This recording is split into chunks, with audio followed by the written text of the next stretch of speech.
Ladies and gents, Somusuji Reaction. This is the unseen truth of India. World need to know. By channel World in details.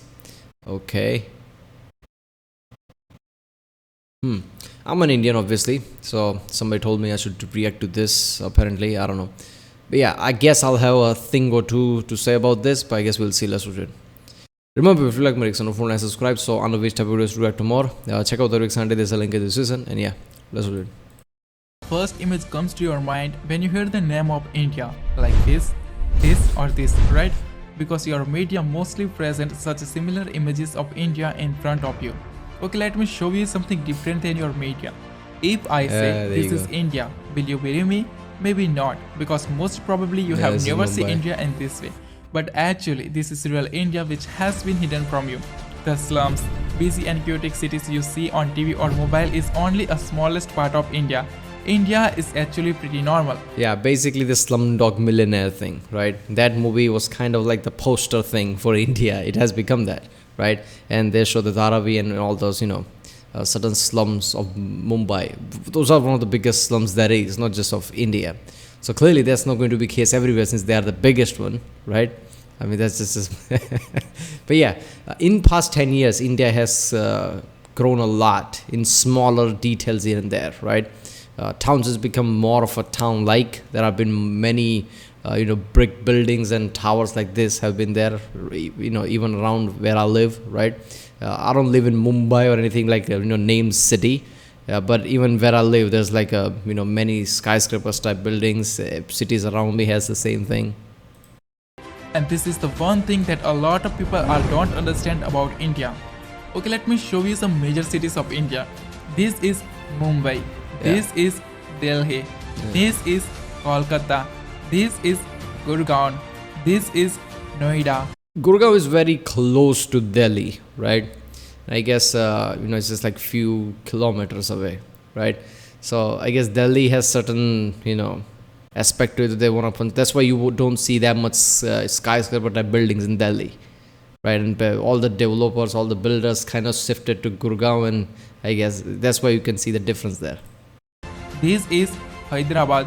This is Pune. This is Bangalore. This is Chennai. This is Surat. This is Thane. And there are many such modern cities in India. Yeah, I guess you missed Ahmedabad. Ahmedabad is bigger than Surat.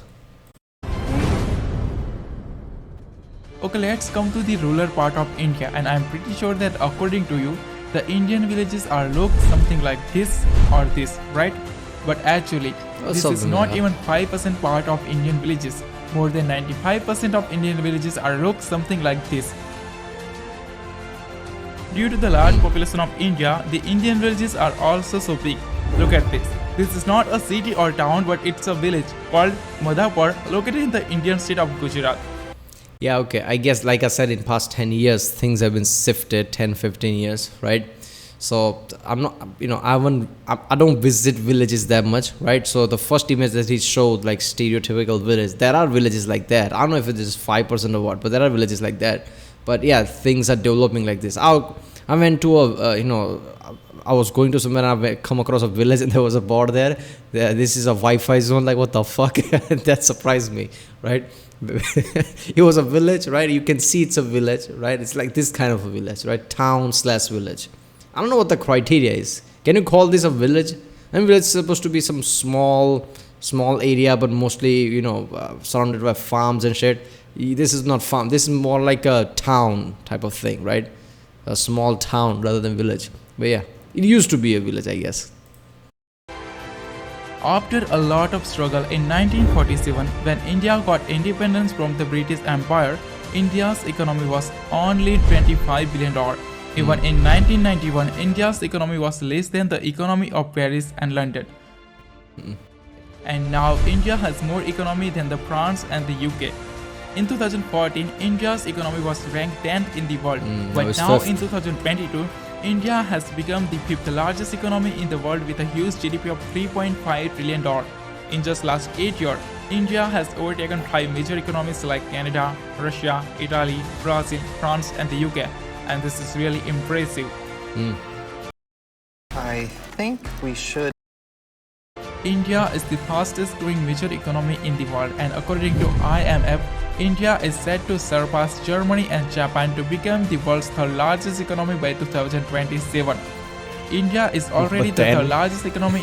But then US China, yeah, that's just like I saw the margin, how big the margin is. US China is way too far ahead. So yeah, we'll get to 3, but when we're gonna be second, or will we be second? I don't know. That's gonna take time. But yeah, third, yeah, we're probably gonna be third pretty soon. in the world in terms of PPP GDP with a huge GDP of $11.7 trillion. And by 2030, India's nominal GDP is expected to be $8.5 trillion, but India's potential is much more than this. After the USA, Russia, and China, the Indian military is the fourth most powerful military in the world, and with a budget of $76.6 billion, India has third largest defense budget in the world. Over 1.45 million active personnel. Okay, I don't want to pause too much, but first of all, people constantly have this misconception. You have this much of population.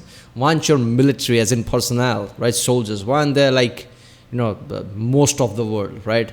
Number should be the highest, but yeah, that's not how it works, right? You need money to do. I mean, you can just say, oh, you want to recruit, come here, you're a soldier now, here's your costume, here's your gun, there you go, to soldier. No, you need to spend money to train them, to do all things, right? I mean, defense and military cost budget. And if you don't spend that much money, you're not going to have the largest military there is. And as far as the third spending budget, I guess there's a reason behind it, let's be honest, right? One side there's Pakistan, the other side there's a China, constant battle at the border, like who owns what, right? China literally built what? There was a bridge or a highway that was crossing inside India's border. Like, what the fuck? So obviously it's gonna be third, right? Over 1.15 million reserve personnel and over 2.52 million paramilitary, the Indian military is the largest military in the world with a total 5.13 million military personnel. India is also a nuclear armed country. The country is holds some of the most powerful nuclear weapons in the world, such as intercontinental ballistic missiles, Agni 5, Agni 6, K5 and K6, which has a massive range of 5,000 km to 12,000 km. Yeah, it's intercontinental ballistic missiles, of course. Even some experts say that India hidden a dangerous weapon called Agni 7 or Surya, which has a massive range of 12,000 km to 16,000 km. There are only 4 countries in the world that have anti-satellite weapons, and India is one of them. India has capability to destroy the communication system of any country in the world by destroying their satellite in this space. The Indian Space Research Organization, ISRO, is among the world's top 5 most successful space agencies. ISRO has successfully launched over 386 foreign satellites for 36 different countries, including satellites of USA, Germany, France, and the UK, and successfully launched over 134 Indian origin satellites. There are many See, that's the thing. I always said that science and technology is one that separates you from the rest, right? And people always have some comments about it. But what shows brighter in all this list is that one, right? ISRO, right? We have this satellite defense mechanism. We have ISRO, one of the very few. There are 200 countries in the world about, and very few has a successful space agencies. India is one of them, right? So this kind of thing sets you apart, right, from all. And the ISRO is only one that does it extremely cheaply, apparently, right? They can, I don't remember the stats, but they launch satellites for extremely, cheaper rate. Obviously, recently there have been some failures here and there, but that, compared to the other agencies' failure, that doesn't come close. conceptions about India have been born in the world, especially in the West, and that's why many people make the mistake of underestimating India. For example, in 2013, when India announced that India will also send its satellite and rover to Mars, the New York Times made fun of India like this. But after in just 1 year, in 2014, India became the first country in the world to reach Mars in the first attempt.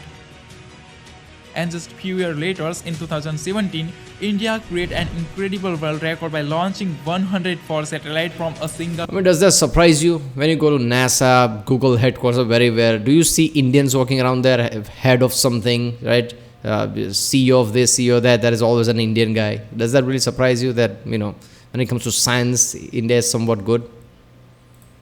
Rocket, and then India made fun of New York Times like this. This is called sweet revenge. India is among the world's 4 countries that have successfully reached Mars and Moon both. Other are USA, Russia and China. And among the 5 countries that have their own GPS navigation system, other are USA, Russia, China and Japan. After USA and China, India has third highest number of billionaires in the world. As of 2022, India has total 237 billionaires. The Indian stock market is the fastest growing major stock market in the world. Even 2 out of the world's 10 largest stock exchanges are Indian. And India is said to be world's third largest stock market by 2030 with a total expected market cap of over $11 trillion. The world's fastest growing startup ecosystem. In 2014, India had only 400 startups, and as of 2022, India has over 77,000 startups, which makes India. You see, there's the thing, small businesses. If you ask any economist, they'll tell you the small business is an, I guess, middle wealth income, houses are kind of what drives your economy. That is growing a lot in India, right? You can see it. I can see it on the roads, right? There are, cars in 10, 15 years ago, there used to be good enough cars, but nowadays, there are way too many middle type of cars, not cheaper, not budget, middle. 10 lakh, 20 lakh rupees cars just walking around on the road, just driving on the road.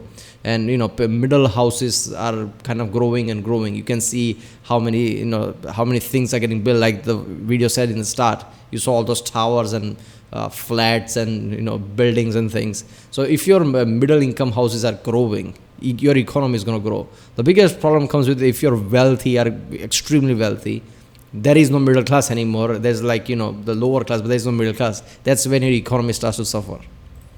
Yeah, globally, the third largest startup ecosystem in the world after USA and China, as well as India has third highest number of unicorns in the world. The country is home to the 108 unicorns with a total valuation of $341 billion. India is already among the top 5 most industrialized countries with a total output of $900 billion, and it is said to be third most industrialized country by 2030 with an expected industrial output of more than $3 trillion. Currently, India is the 8th largest exporter in the world. Total export of India was 600. Yeah, I live in Gujarat. The city is so Surat. Like I said, I live in Gujarat, right? And this is like one of the biggest industrialized state of the India. There's a reason why the current prime minister became prime minister overwhelmingly when he, when he was up for election first time, because he was the chief minister of my state for like 10, 15 years since 90s. And people saw what he did. People saw how industrialized he made it, right? People can have real issues with the current government, like how, there are some skeletons in closets or whatever. But in the core of things is that this government is at least, knows what they're doing, right? Like know where to aim for it, where to aim for next 20 years, how to grow the economy, where it is and where it's not. I don't agree with everything. Like this government's, I guess, a strong view on any luxury item, right? Anything you want to buy that come close to luxury, it's going to have a big tariffs and shit to it. Cars prices have just went immensely up. The cars they used to cost 20 lakhs is now like 30, 40 lakhs. That same car. You want Mercedes C-Class, is like 60, 70 lakhs, right? That's close to like 90,000 pounds or something like that, right? For a C-Class. So there are some things like that, but overall, you can see the growth here, right? Since 2016 and forward, if you see the growth is just gone up. So, middle class, industrialized, this is where the economy lies. $75 billion in 2021. And the country is on the way to become the third largest exporter in the world by 2030 with an expected export of more than $2 trillion. India is emerging as factory of the world due to its large skilled workforce.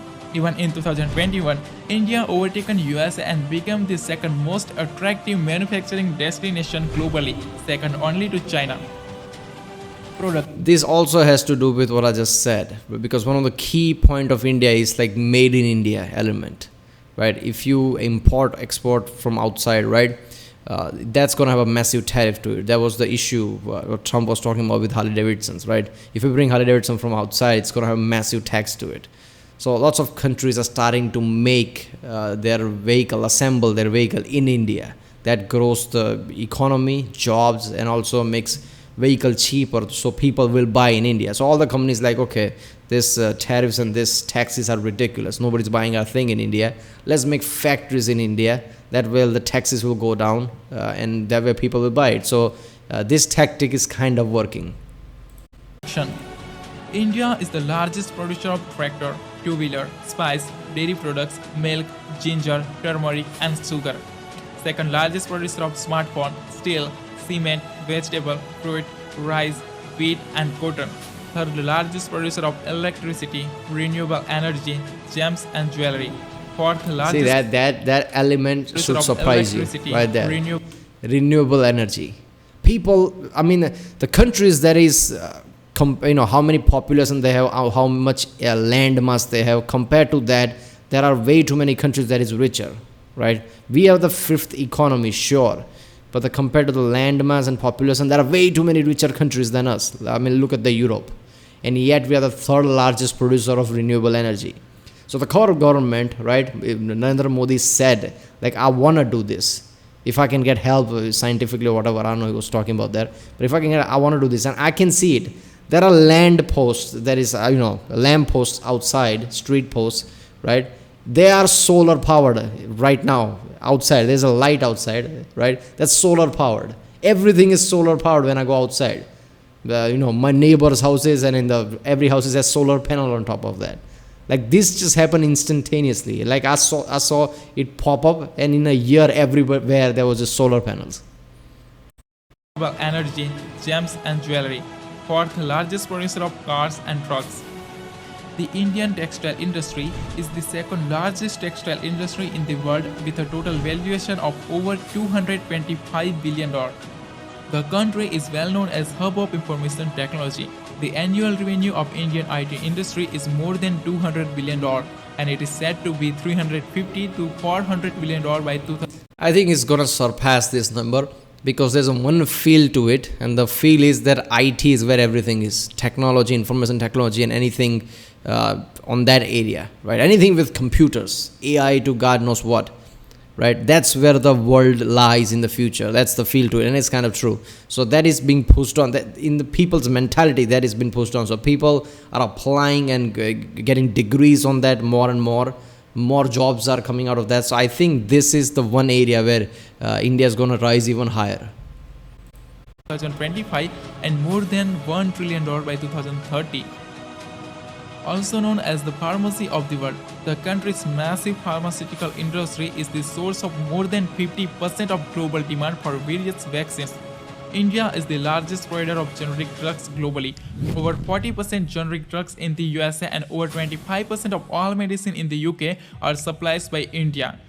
It is difficult to imagine how world would be able to combat AIDS without India, because globally over 80% of antiretroviral drugs which is using to combat AIDS are supplied by India. Known as the potential superpower, India is the second most populous country in the world, and its potential is unlimited. The country has largest young force in the world. More than 50% of its population. Yeah, but didn't India just cross the top one or something, right? Oh no, that wasn't the case. That's the overall population that went 8 billion something. But yeah, I guess we're gonna be the top populace. I don't know how to feel about that. Look, there is always this struggle, like what China did, right? Oh, population rising too much. Let's do the one-child policy. But that caused a massive issue. There are more old people than there are adults and young people. That will fuck up the economy really badly. So you can't really do that. So what is the alternative? There is this real, confliction here there. Obviously, you should have to control your population, in countries. India is a real problem with that. But economy is rising also because of that number. So, I don't know. It's a very complex thing. Below the age of 25 and more than 65% of its population below the age of 35. And this young power is helping India to become an economic superpower like USA, China, and European Union. But still, if you think that India is a poor country, then let me tell you that Indian households own the largest amount of gold, 25,000 tons to 30,000 tons, which is worth over $1.5 trillion to $2 trillion, and it is Household. Have you gone to the temples? There are temples in India that has gold that would baffle you. Doesn't matter how rich you are or how rich your country is. For any country, if you see the number, how much gold certain temple has, like a lot of poverty of India would be solved if those golds were put to use. That's how much gold there are in certain temples, just sitting there. Religious thing. more than the economy of Australia, South Korea, and Italy. Even Indian temple alone have 4,000 to 5,000 tons of gold, which is worth more than $300 billion and is more than the economy of New Zealand and Finland. Indians are just love golds and jewelry, and that's why India is the biggest consumer of gold, shiny. That's the silver, thing. jewelry, and gems. Many people in the world, mostly in the West, use HDI and per capita to criticize India, but they forget that India is the fastest growing major economy in the world. Currently, India's HDI is considered in the medium category, which is expected to move to the high human development category by 2025. Even today, 14 Indian states are comes in the high human development category, and 13 Indian states are very close to achieve this. And many Indian states have more GDP per capita than the per capita of many European countries. Well, India is 7 to 10 times cheaper than the Europe and America. India is just like China. As China developed itself in the past, today India is developing in the same way. According to recent Yeah, see, the China thing is there was a point certain years ago, 20 plus years ago, something, where China and India could be comparable, right? In a way, with how wealth and everybody, per GDP or whatever. But China just got, bolted over. Right now, China is way too higher than India. Even if you walk around in China, you would feel it, obviously. But there's a reason to it.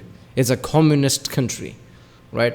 CCP decides fucking everything. When you don't have to go through hurdle of democracy, when you don't have to go through all the squabbles of, parliament and shit like that, your things will grow extremely fast. People are surprised, like China just built this, China just built that. Yeah, they're just going to decide to build and they're going to do it. That's not going to be any hurdles. That's not the case with India. So India is stably growing, right? But in China, certain pockets are really rich, certain pockets are really poor. It is creating this kind of a divide, which is going to be a problem. There was I don't know which video was that, but they created this kind of a mini Europe in China. Architecture that looks like Paris, architecture that looks like certain German town, and mostly are empty because rich people have bought it and nobody's living there. Like, what the fuck is this? UN study, the country has lifted more than 415 million people out of poverty since 2005, and according to World Bank, poverty in India has reduced by 12.3% between 2011 to 2019, from 22.5% in 2011 to only 10% in 2019. And according to recent study of IMF, India has almost wiped There are certain states, I forgot the name, was it Tamil Nadu, I don't know, in southern India. The poverty is close to nothing. I mean, if you walk around the town, you'll rarely see a beggar or something. Even when I heard it, like, what the fuck, how is that possible? But yeah, that's the case. So if you walk around Los Angeles, you'll see more poor people in that area, right? So certain stats are just ridiculous when you hear it, and that's in India. out extreme poverty. The percentage of people living in the extreme poverty in India is only 0.8% now. The country is home to the rich culture and spirituality. No country in the world as diverse as India. There are 28 states and 8 union territories in India, and they all have their own culture, music, languages, dresses, and food. And no country in the world is more colorful than India. Even India has entire colorful cities like Jaipur, the city of pink, Udaipur, the city of white, Jodhpur, the city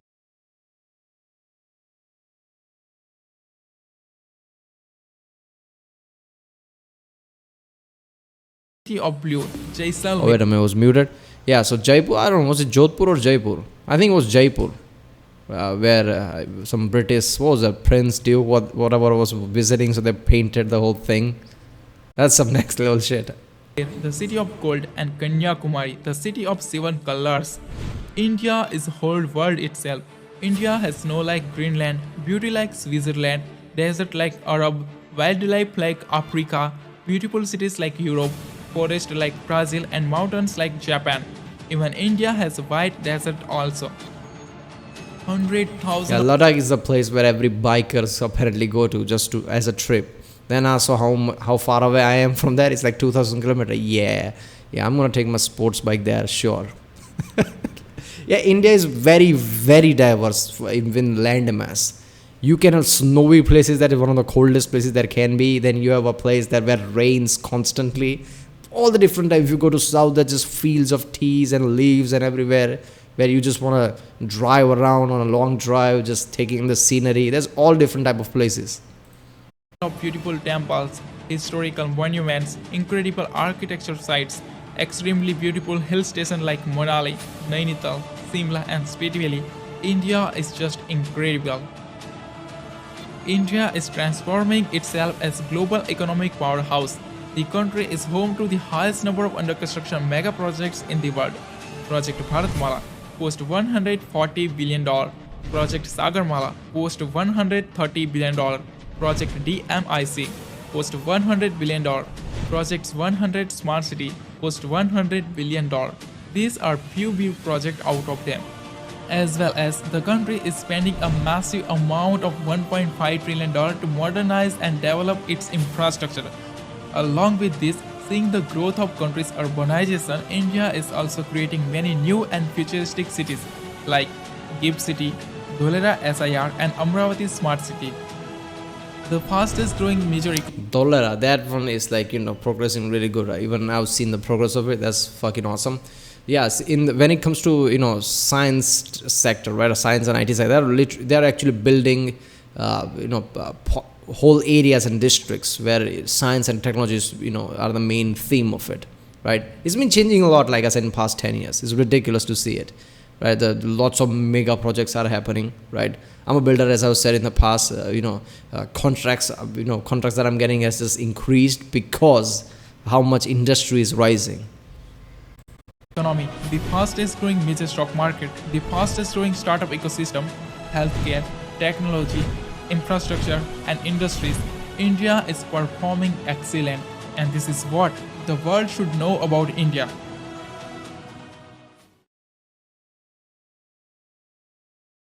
And Yep, that was the unseen truth of India. I won't say unseen. If anybody tries to see it, they would see this. It's like non-stereotypical truth of India is more like it, right? Because none of this is really hidden. If you try to search even a bit what's happening in India, you would come across all this.